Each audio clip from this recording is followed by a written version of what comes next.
Twelfth का physics बताया, ध्यान से देखो।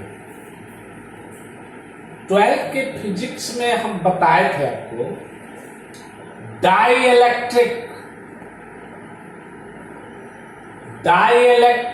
बताए थे, पराविद्युत पदार्थ याद है। पराविद्युत पदार्थ का मतलब हुआ अगर वैसा नन कंडक्टर, वैसा असुचालक जिसे किसी विद्युत क्षेत्र में रखने पर अंदर ही अंदर वह विद्युत क्षेत्र उत्पन्न करे, आवेश आरोपित करे, उसको पराविद्युत पदार्थ कहा जाता है। क्लियर है। इसमें बताए थे दो प्रकार के होते हैं, एगो पोलर एगो नॉन पोलर।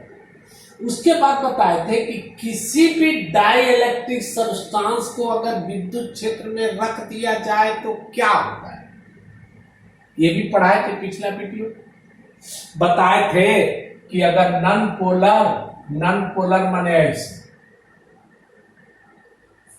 बताए थे। जो लड़का पिछला वीडियो नहीं देखा है पहले देख ले, उसको जैसे ही रखेंगे तो प्लस वाला माइनस को अट्रैक्ट करेगा और इसको सीधा कर देगा, ऐसे कर देगा, ऐसे कर देगा। पढ़ाए थे ऐसे कर देगा, इस तरह कर देगा। तो इसमें अपना एगो विद्युत क्षेत्र हुआ, E0 नाम दिए थे, इसको E0 नाम दिए थे, आरोपित विद्युत क्षेत्र। आप कह सकते हैं हिंदी में अपना विद्युत क्षेत्र।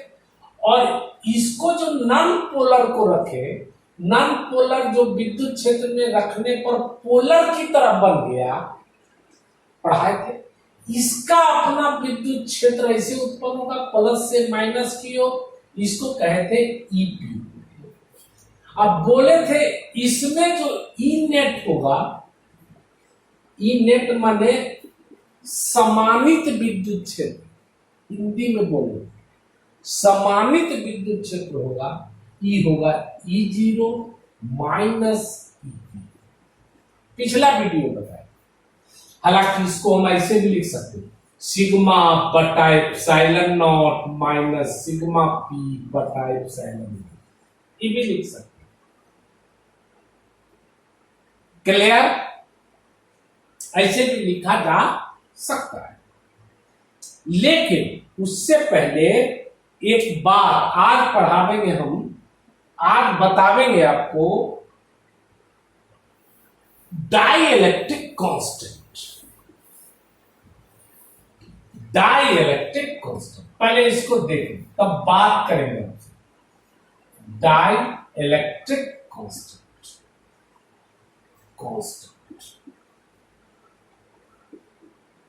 माने पड़ा विद्युत नियतांक, विद्युत नियतांक। इसको बहुत आगे बोलता है पड़ा विद्युतांक भी।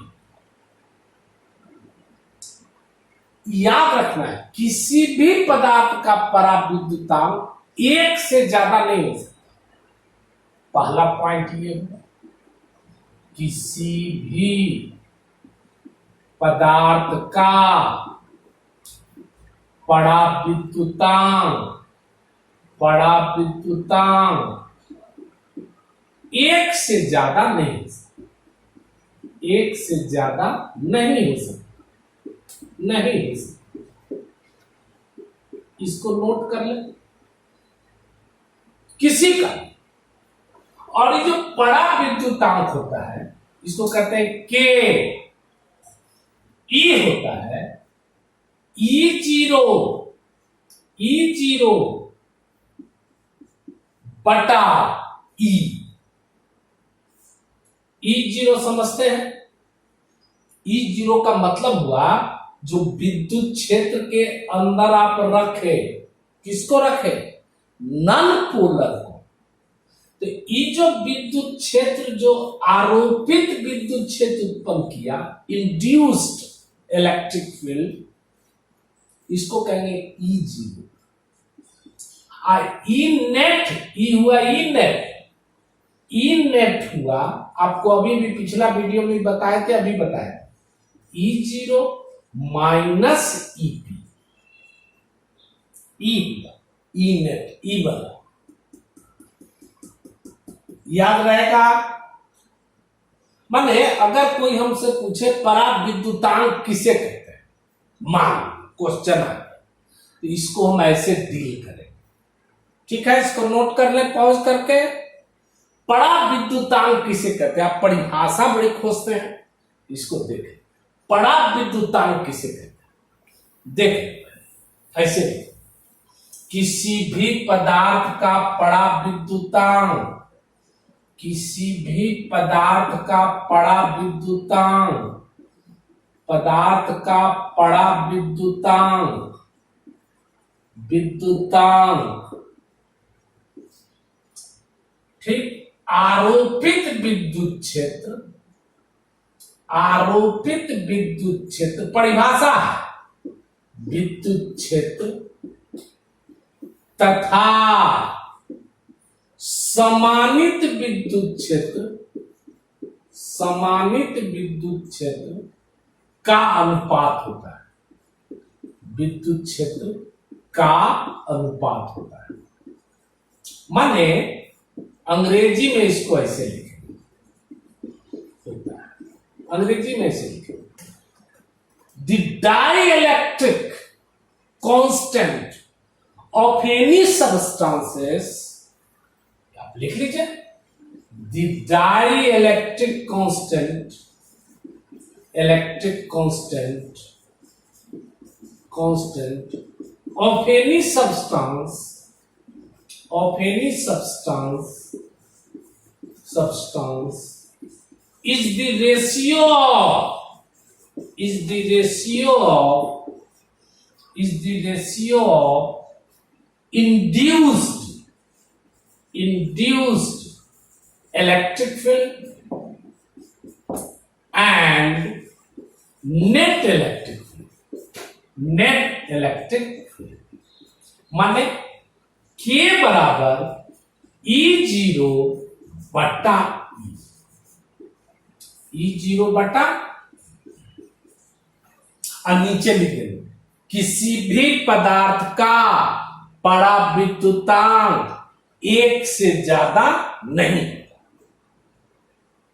क्लियर है, नीचे लिख दीजिए किसी भी पदार्थ का पराविद्युतांक एक से ज्यादा नहीं, पॉज करके इसको नोट कर ले, किसी भी पदार्थ का पराविद्युतांक आरोपित विद्युत क्षेत्र तथा सम्मानित विद्युत क्षेत्र का अनुपात होता है।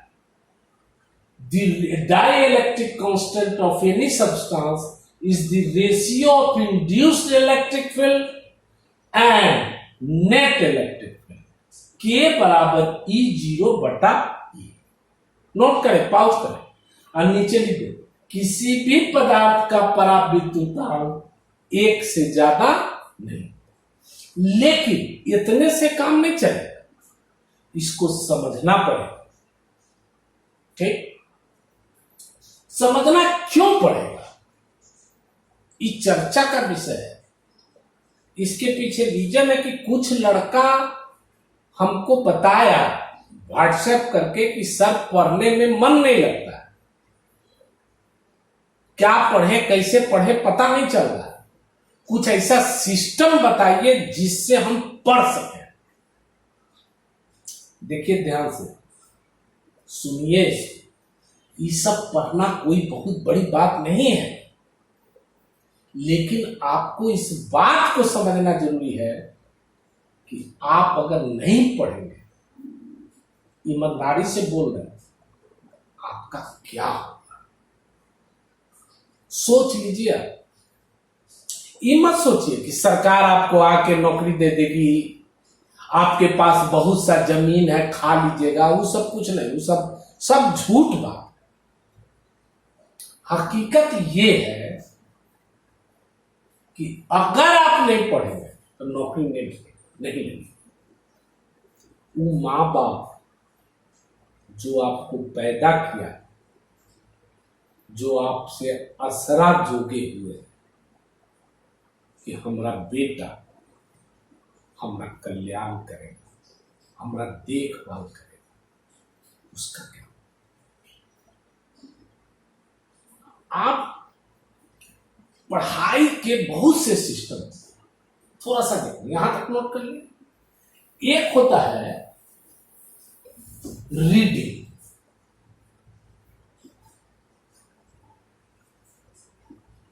एक तो होता है पढ़ाई में समझाने के लिए अंडरस्टैंडिंग,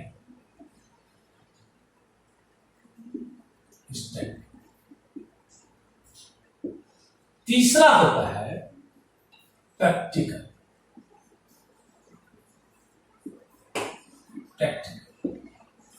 रीडिंग का मतलब हुआ जैसे कोई टीचर आपको नोट दे दिया, आप उसको पढ़, ये रीडिंग हुआ। जैसे आप पेपर पढ़, ये रीडिंग हुआ। जैसे आपके प्रयोग में हम बताते हैं, जैसे कोई कहा मोटरसाइकिल कैसे चलाएंगे, आप किसी से पूछे मोटरसाइकिल कैसे चलाएंगे, वो कागज पर लिख दिया कि ऐसे मारेंगे, किक मार के उसके बाद बैठ जाएंगे और चलने लगे। ये हुआ रीडिंग। रीडिंग से कोई फायदा नहीं।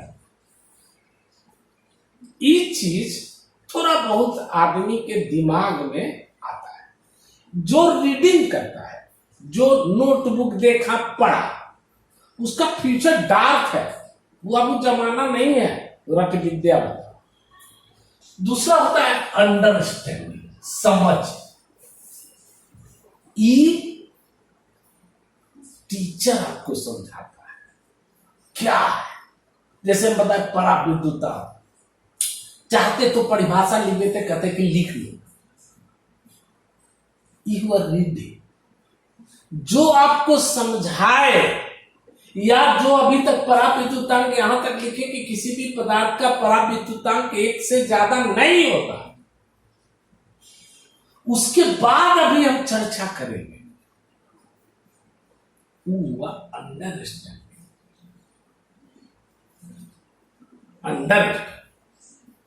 मोटरसाइकिल की भाषा में कोई आपको लिख के दे दे कि किक मारो, ये करो, स्टार्ट हो जाएगा, ये हुआ रीडिंग।